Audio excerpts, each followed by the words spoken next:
It was International Women's Day this week, a time to celebrate female empowerment and attempt to right one of history's greatest economic wrongs.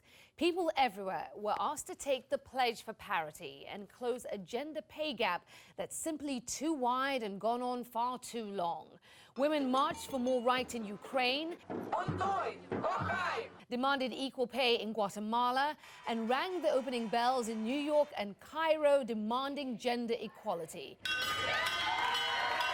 Here are the facts. On average, worldwide, women earn $11,000 a year.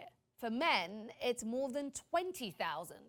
According to the World Economic Forum, it's a pay gap that won't be closed for more than 100 years unless something changes.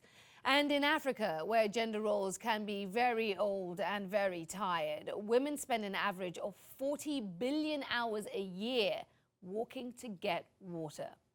That's a truth that doesn't sit well with American singer-songwriter Lissie, and she is doing something about it, donating the proceeds of her new single, Daughters, to a non-profit called Charity Water.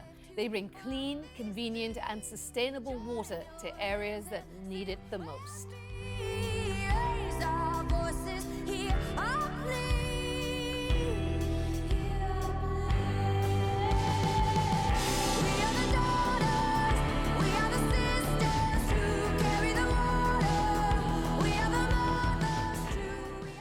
And I'm pleased to say Lissie joins us in the studio now. Lissie, welcome. Thank you. Congratulations on the new album, My Wild West. Thank you. In this album is the song Daughters, yes, which spotlights the issue of the clean water crisis that affects so many parts of the developing world. It's the women's job to carry the water, to fetch the clean water in a lot of developing nations. It's their duty. And women can spend hours a day going to get water.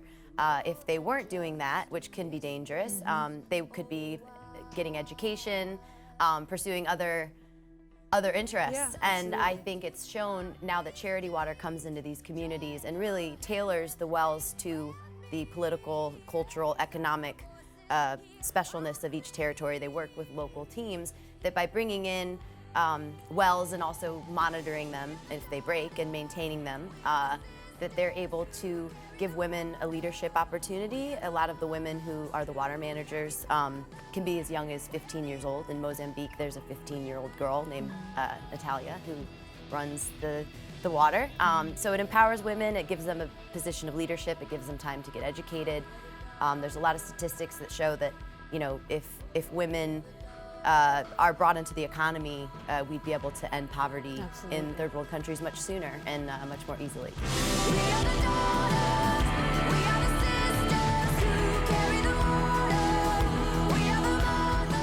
Talk to me about the genesis of this song.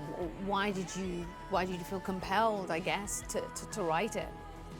It started actually, a Norwegian friend of mine suggested I watch a documentary called Pray the Devil Back to Hell, which is a beautiful documentary, really powerful, and a woman named Lema Bowie won the Nobel Peace Prize actually, but she brought together, 3,000 women, Muslim women, Christian women, to peacefully, nonviolently protest, to sing and to pray against this 14-year civil war. I was just so inspired by her bravery and all of these women's bravery to stand up and say, no more, we've had it, we're not afraid of you anymore. And they got Charles Taylor, then president, to go to Ghana and do peace talks. And as they stalled, the women held their hands around this hotel where the warring factions were all discussing, and they were able to pressure an agreement, which led to the election of a woman president and brought peace and ousted the troublemakers. And it's just it's like a movie. It's incredible. It is an incredible story. And so I'd seen that, and it really moved me. I grew up in America. My life's been way different, but it's just a gut instinct. I'm no expert on politics. It's just a gut instinct. It's my humanity that I really care a lot about what's happening to people. And seeing that movie and paying attention to the news, it's not okay. And you're visibly moved by it. Yeah, I didn't think I was gonna cry when I came on this. Oh my gosh. No, it's just terrible. A lot of things that are happening to women. Even though it's not personally happening to me, I feel that we have to talk about it and we have to stop it. And I think women, when we're equal, whether it's our pay or being able to control our own bodies or little girls not being sold into marriages, then you know, we're going to bring peace to this world because we're going to stick up for ourselves. And that's what I'd like to see happen. The song, first of all, let me just say it's a very powerful song. It's a very stirring, almost an anthemic song, which I think, you know, it was going to rally people when they hear it. Maybe, I hope. Yeah, I mean, I was certainly moved by it. I mean, you're using your music as a vehicle for advocacy, as an activist. Talk to me about that and that decision. Well, it wasn't a decision, and it's not something I thought, like, I'm going to write this song and be an activist. It was more so just something, you know, a lot of my songs are me processing emotions, experiences, thoughts.